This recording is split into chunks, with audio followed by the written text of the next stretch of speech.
Living থিংসের মধ্যে গাছপালাও পড়ে, কিন্তু সে তো আর ছোটরা বুঝবে না। তারা বিশ্বাস করে লিভিং থিংসের মধ্যে খালি পশু পাখি আর মানুষই পড়ে, কারণ তাদের চোখ মুখ আছে, তারা এদিক ওদিক যেতে পারে। হ্যাঁ, গাছ এদিক ওদিক যেতে পারে না, কিন্তু তারাও জীবিত। বেশি কিছু না, দুটো মাটির টব আর দুটো প্লাস্টিকের ছোট বোতল দিয়েই এই অন্যরকম দেখতে টবটা বানানো যায়, যেটার চোখ মুখও আছে।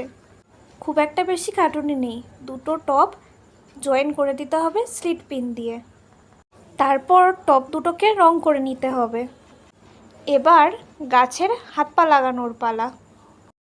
ওই যে ওই কোল্ড ড্রিঙ্কসের ছোটো বোতলগুলো হয় না, ওগুলোকে কেটে নিয়ে ওপরের অংশ দিয়ে হাত আর নিচের অংশ দিয়ে পা হবে।